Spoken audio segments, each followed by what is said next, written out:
Quindi abbiamo fatto ascoltare i Gabriele Voltaire, Nicola, quindi il culto poi dopo il disco, avendo ascoltato, come continuava a chiusura?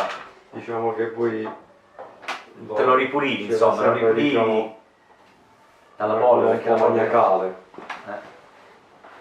Lo mettevo nel fodero. Sempre attenta a non graffiarlo. A non graffiarlo. Lo inserivo nella copertina, cioè nel labbro. Descrivici un po' il brano che hai fatto ascoltare. Sì, questo lo comprai periodo 82, insomma, quando stavo ancora dove abitavo prima.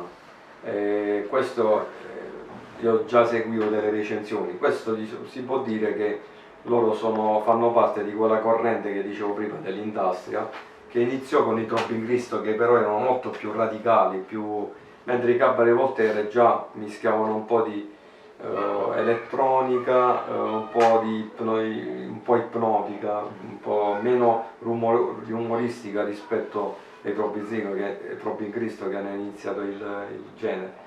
E i Cabaret Voltaire poi in un secondo momento si sono un po' più aperti verso, sono stati fondamentali per altri gruppi che sono usciti dopo negli anni 90 anche,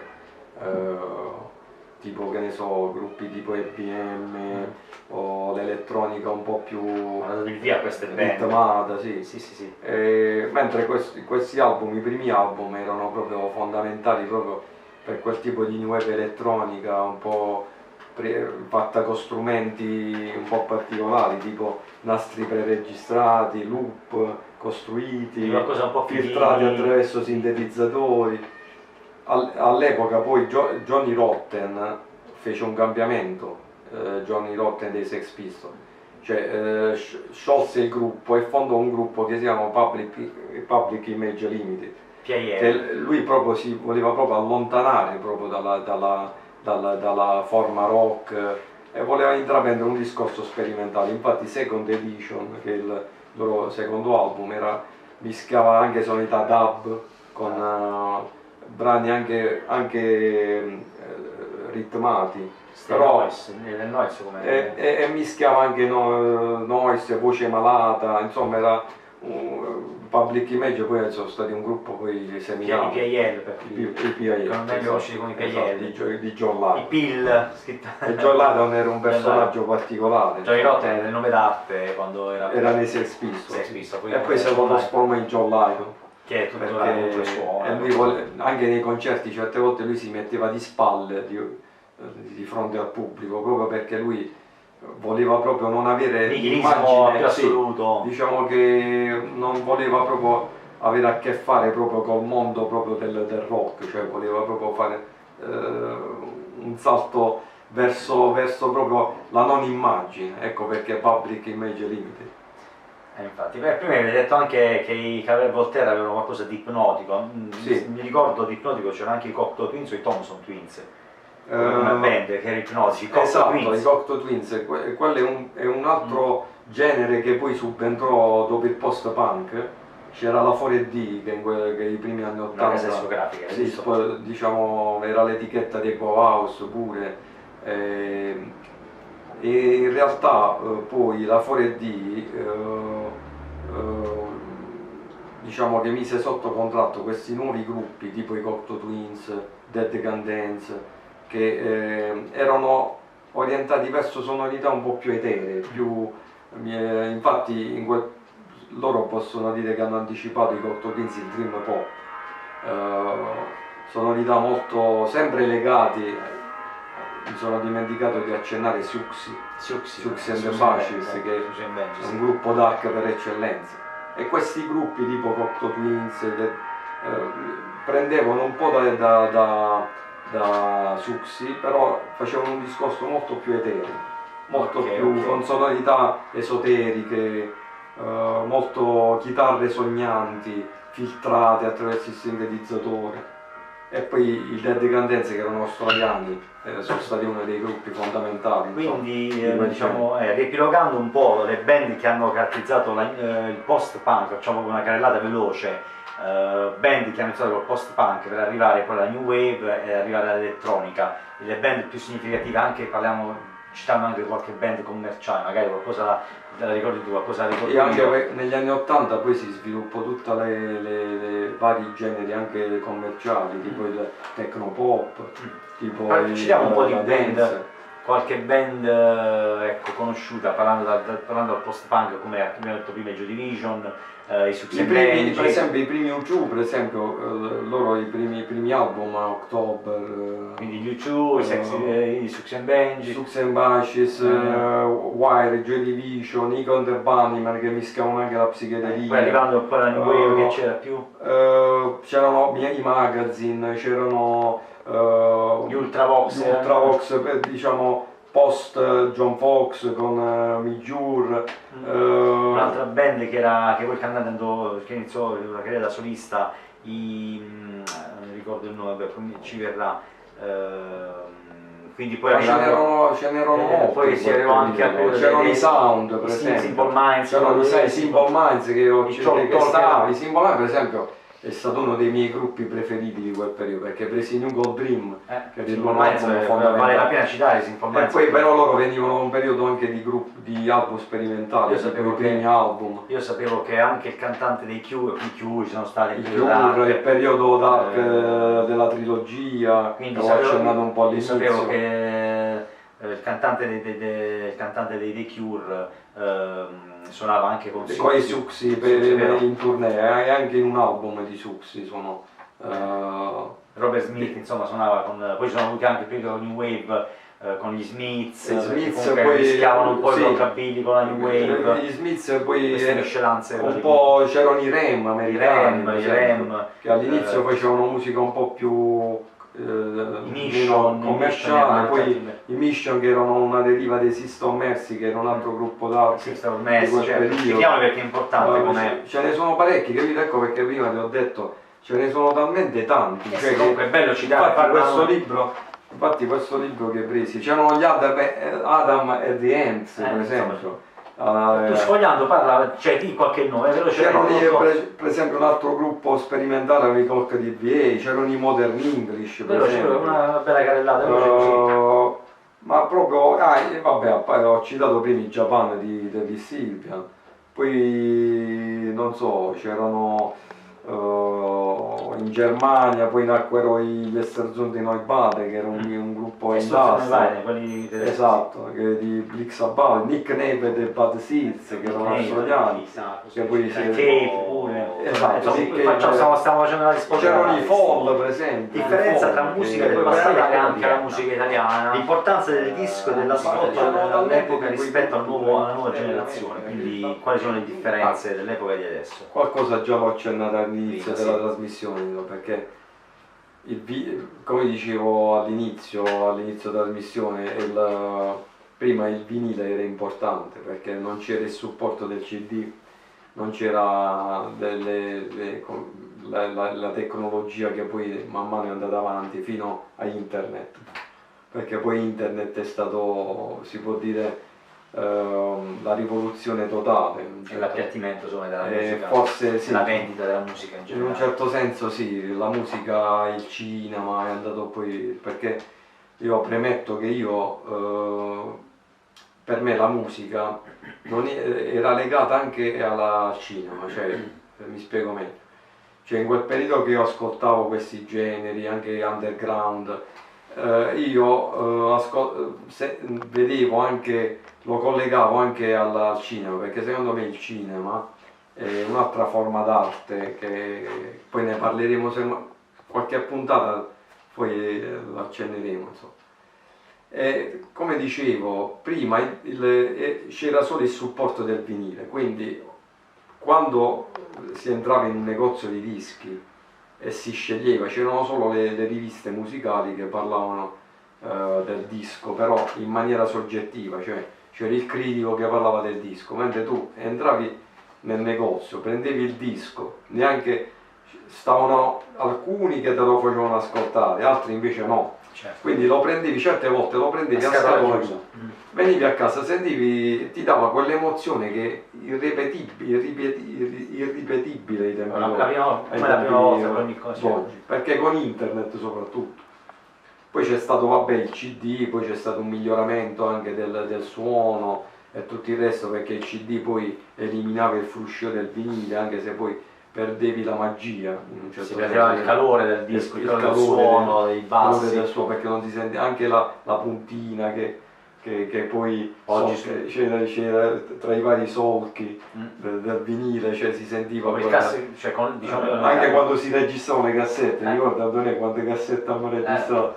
Abbiamo registrato un casino di cassette, ti posso far vedere qui dentro, mi sono rimaste alcune cassette, cioè che ho. Vedi un po', queste sono una delle poche, perché c'erano altre, c'erano su uno scatolone che c'ho parecchie cassette ancora. Quindi quante cassette ne abbiamo registrate? abbiamo gli scatoloni delle scarpe, insomma. Poi per dire che la cassetta, poi dal punto di vista come suono e come tutto, era molto migliore rispetto all'MP3 di certo, perché comunque perché il suono era il suono analogico, sì, il disco, esatto, il vinile, la cassetta, il suono analogico, sì. L'MP3, c'è il CD, l'MP3 poi hanno il suono digitale, esatto. quindi si vanno a togliere un po' i bassi, il calore, esatto, il suono. Il calore del suono. È come la differenza tra due chitarre, tra una Gibson Les Paul e una esatto. Tu che sei musicista, insomma c'è la differenza tra una chitarra e l'altra, quindi proprio per i suoni, per il calore del suono. Sì, soprattutto poi tu che sei musicista, tra l'altro, cioè, lo riesci a capire. Sì, insomma il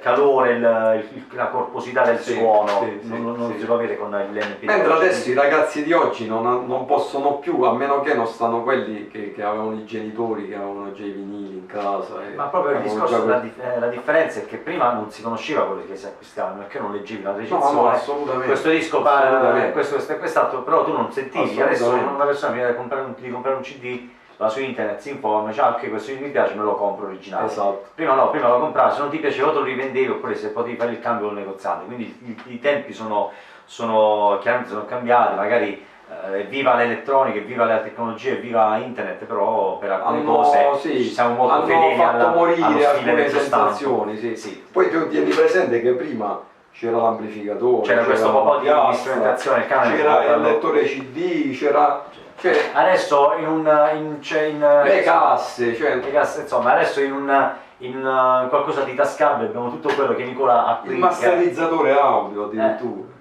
certo.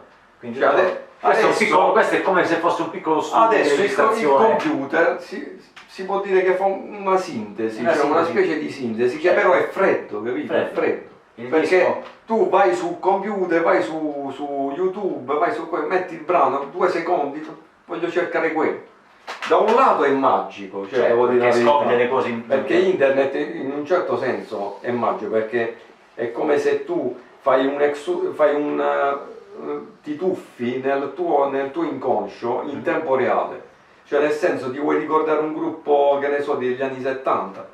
Mentre prima dovevi comprare per forza il disco o disco cassetto originale, mentre adesso è come se tu fai però poi nel tempo internet ha perso quella magia, è diventata ripetitiva. Poi ricordo che si usava, se uno comprava il disco per portarselo dietro si registrava l'audiocassetta, la musicassetta, e quella musicassetta se la portava dietro con il Walkman, quindi tu ascoltavi il disco anche on the road, quindi in un viaggio, non è che portavi il disco, portavi la cassetta. Come ho detto, ti ricordi quella cosa che ho detto all'inizio, che presi l'album degli Ultravox, lo registrai la sera stessa sulla cassetta e me la portai. Come avveniva negli anni 80, c'erano dei ragazzi che andavano sui pattini con il Walkman, come il tempo delle vie, la famosa locandina che c'era ragazzi con il Walkman e le cuffiette. Adesso sono ritornate le cuffie grandi, si è ritornato adesso un po' alle cose anni 80. Diciamo che internet è un'arma a doppio taglio, da un lato è una riscoperta, cioè un tuffo nell'inconscio collettivo, no? Perché tra l'altro programmi che tu non vedi più, prima c'era Notte Rock, Italia,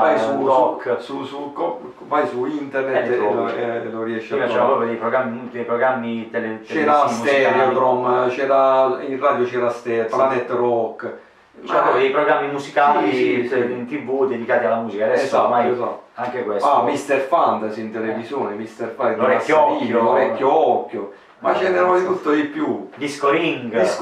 Poi c'erano Sì, ma poi il fatto bello che l'Orecchio Occhio veniva trasmesso il pomeriggio in orari serali, che era fisso, cioè perché tu poi vedevi, per non parlare poi di J Television, faceva programmi durante la notte, Video Music, Video Music all'inizio.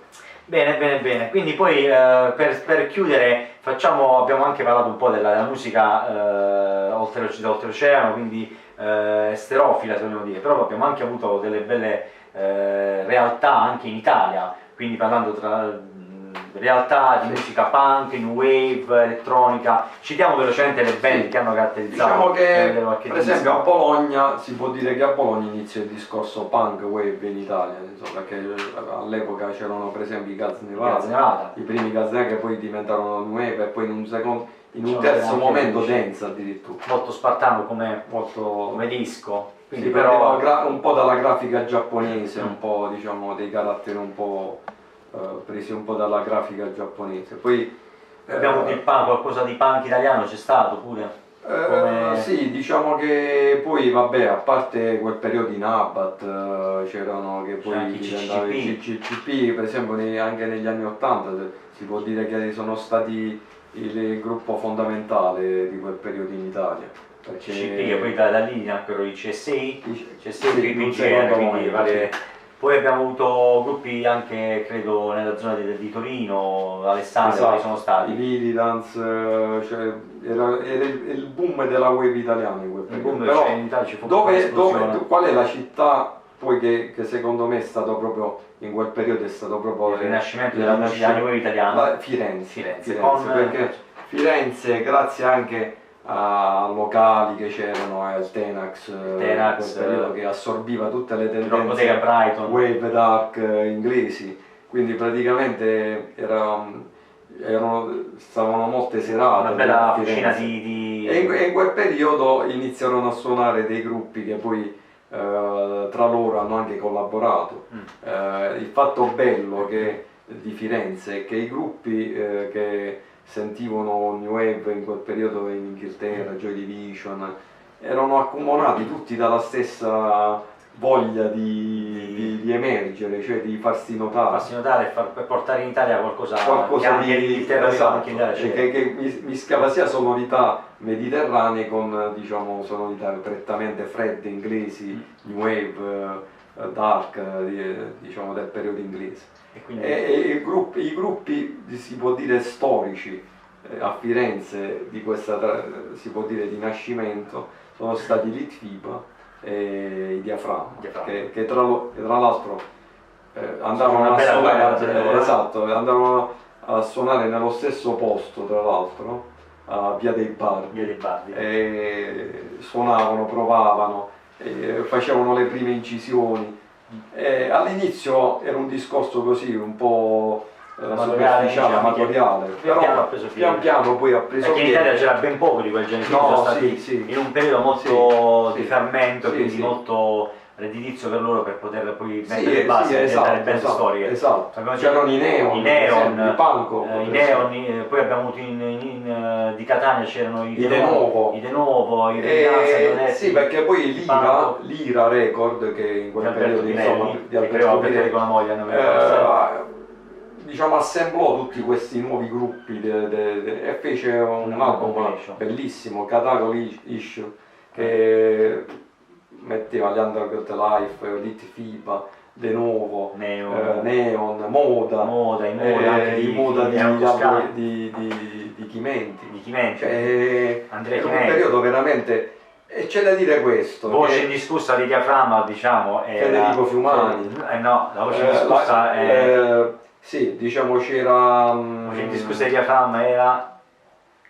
Come chi era? Non ho capito la voce indiscussa di Diaframma. La voce indiscussa, vabbè, prima c'era Nicolò Vannini, poi Nicolò Vannini, esatto. Poi subentrò poi il cantante che fece Siberia.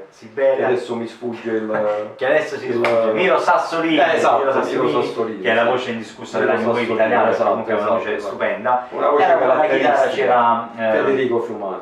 Poi dopo Federico Fiumani, infatti lui portava anche il progetto fino ad oggi. Voleva essere lui il cantante, solamente che lui in un'intervista ha detto che lui non è mai stato un cantante, quindi non lo è, però metteva sempre, diciamo, vocalist esterni, proprio perché lui suonava la chitarra, però non aveva questa propensione. Infatti ci fu questa fusione tra Diaframma e FIBA con il pezzo Amsterdam, c'erano queste fusioni tra le band, quindi abbiamo citato un po' di band toscane, che di band in Italia ce ne sono state tante. Devo dire che poi in quel periodo Foggia venne scelto, infatti Piero Pelù l'ha sempre messo in evidenza questo fatto. Quando loro fecero il concerto alla Sala Pace e Bene qui a Foggia nell'85, 23-3-85, lui rimase sconvolto perché non si aspettava questo entusiasmo, perché lui, tra l'altro, i Elite FIBA all'inizio ebbero molto successi in Francia, ma in Italia non tanto. Certo. Quindi poi quando loro fecero quest'album, che in Francia aveva venduto parecchio, quando vennero a fare la tournée e toccarono Foggia, Piero Pelù rimase sconvolto, c'era un bel fermento, porca miseria, ma non mi aspettavo. A fine concerto lui lo disse: amo Foggia, cioè Foggia. Sì, ma tutto la lama per le sue ragioni personali. Sì. Andarono al pozzo per fine concerto, quindi rimase impressionato proprio Pelù con il FIBA di questo fermento foggiano, perché la Sala Pace Bene fu inondata tra dark, metal, dark, qualche accenno di qualche metallo, c'era anche New Waver, punk, erano tutti una famiglia che andavano al concerto di FIBA e che poi erano coetanei di FIBA, erano amici loro, molti studiavano. Non c'erano ancora i centri sociali, nacquero dopo, si creavano queste più o meno a inizio anni 90. E quindi poi si parla anche di Foggia, che comunque è stata c'è stato un ottimo Les Separatitos fu un album fondamentale perché mischiò sonorità italiche, cioè mediterranee, con sonorità più fredde, più pioggia di luce, per esempio, è molto esemplificativo. Poi con 17 Re poi fecero il massimo. Invece Re è reputato l'opera d'arte del FIBA. Ogni artista ha la sua opera d'arte, la sua opera per il FIBA e 17 Re. Come Diaframma, per esempio, Siberia fu un album fondamentale. La loro opera d'arte. Perché presero dei Joy Division, poi Federico Fiumani li rielaborò. Ogni band ha la sua opera d'arte, con ogni artista. E quindi ci fanno segni. E niente, poi c'erano i Panko che però erano un po' più sperimentali come sonorità, i Neon che erano dark elettronici. Certo, di band anche in Italia ne abbiamo avute. Parecchie, quel periodo ma poi ne uscirono parecchie perché tieni presente poi che ci sarebbe un'altra cosa a parte, perché poi nacque la neopsichedelia in Italia, cioè tante belle band, e poi arrivare alle band odierne, grazie a quelle band degli anni 80 italiani, parlando un po' di e poi le vibrazioni, poi ci sono state i Marlene Kunz, gli Afterhour, su Noise, insomma tutte queste band, i Negrita, i Timoria, tutte diciamo i Subsonica, figli della New Wave italiana, figli dei Diaframma e figli del FIBA. Negramaro, figli di Diaframma e del FIBA alla fine. Sono avute band. Però quel periodo fu importante in Italia, anche se prendeva. Hanno fatto scuola perché non c'era nulla in Italia, loro hanno dato il via, hanno portato la musica anglosassone in Italia. Quindi la New Wave che era veramente estera come genere. C'era per esempio come New Wave elettronica un po' particolare, c'era i Varmar Gesan che erano lombardi. I Violet pure. I Violet per esempio, che era un altro gruppo fondamentale. Esatto. Renzo Franchi alla batteria, la batteria non era Renzo Franchi, era che poi iniziò a suonare anche il FIBA, suonò nel FIBA negli anni del terremoto.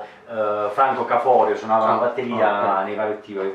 Poi tra l'altro tu hai avuto pure una parentesi, a casa stavi quasi diventando il cantante, la terza voce del FIBA, ufficiale. Questa è un'altra storia. Sì, è stata questa esperienza. Quindi tu hai anche approfondito un po' quel periodo. A casa di Chico Renzulli. Fui, grazie a Federico Fiumani e Diaframma, mi mise in contatto con con l'entourage, diciamo. Sì, mi sei in contatto proprio con il produttore del FIBA, Alberto Pirelli, che un bel pomeriggio mi chiamò a casa e mi disse: vuoi venire a Firenze? Io pensavo fosse uno scherzo. Mamma, che emozione! In realtà era proprio il produttore della band che io amo in assoluto. Bella emozione! E mi invitò a Firenze. Io qualche settimana dopo andai a Firenze e mi ritrovai a casa di Chico Renzulli, insomma il mio maestro musicale, oltre.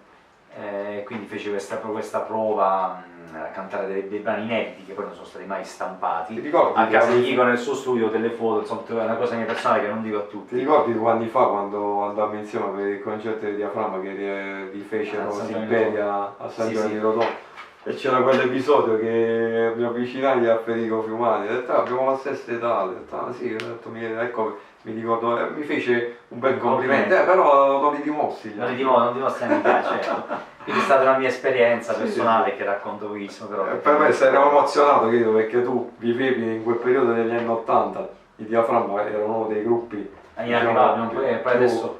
Cioè adesso a vederlo poi di persona, insomma, anche se poi purtroppo si è un po' perso, insomma, vabbè, poi questo non voglio fare polemiche, insomma. Vabbè, comunque ognuno ha i suoi caratteri. Federico Fiano ha avuto sempre un carattere un po' strano, un po' figlio del punk, rispetto a molti altri personaggi della musica italiana. Molto ha continuato infatti a essere coerente con la sua, solamente che c'è un carattere un po' schifo, è proprio fiorentino doc, anche se lui poi è di Ancona. Benissimo, insomma questa puntata volge quasi al termine, dando appuntamento alla prossima puntata di Live Room, sempre offerto da GMB Home Record di Francesco Veneziano, che tra l'altro per me è uno tra i più giovani interessanti qui della scena foggiana. Certo, che promette bene, infatti lo ringraziamo per questo piccolo spazio che ci ha dato per parlare, che vediamo se potrà fare altre puntate, parliamo anche della foggia, dell'evoluzione foggiana a livello musicale, stilistico. Ma non perché adesso lo voglio incensare, ma perché lui, cioè, si vede che è una persona che vuole conoscere, certo, ed è una cosa bella, insomma. Quindi diamo appuntamento alla prossima puntata di Live Room, ben presto saprete la data precisa, e adesso Nicola chiude con, non so, vuoi dire qualcosa di tuo per salutare gli amici e così sfumiamo. Io ho cercato in sintesi, anche se è un po' complicato, Antonio, perché purtroppo parlare di fenomeni servirebbe un po' più di tempo, però ho cercato in ogni caso di parlare un po', mi sono dimenticato di altri gruppi, per esempio potevano essere gli Stranglers, un altro gruppo importante. Vabbè, ma ne apriamo un modo, vediamo un po' se diventano la GMB Record ci dà l'opportunità di fare. Anzi, già che mi trovo. No, mi sa che dobbiamo salutare perché sono i tempi. Volevo mettere un brano eventualmente poi alla fine. Alla fine vediamo. Salutiamo tutti gli amici, tutti gli amici, grazie a tutti, diciamo così, chiamiamoli ascoltatori, e appuntamento alla prossima puntata di Live Room. Ciao Nicola, grazie a voi, grazie Nicola, ciao ragazzi, alla prossima.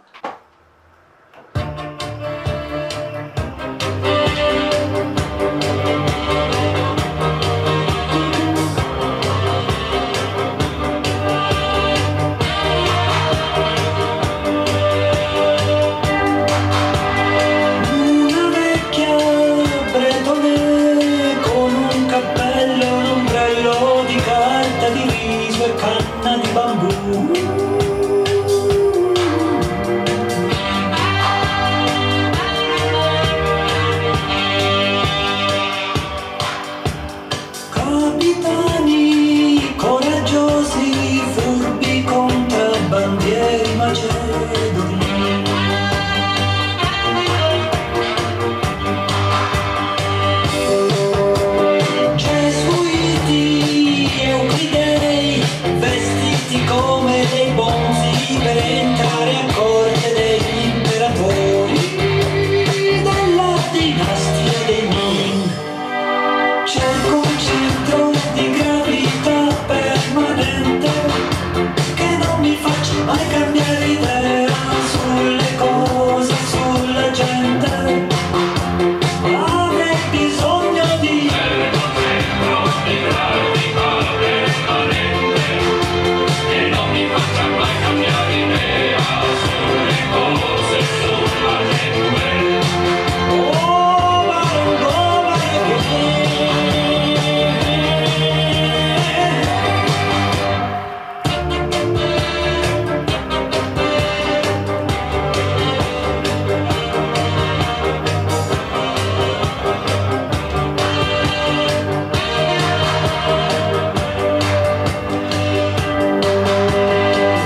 keep waiting.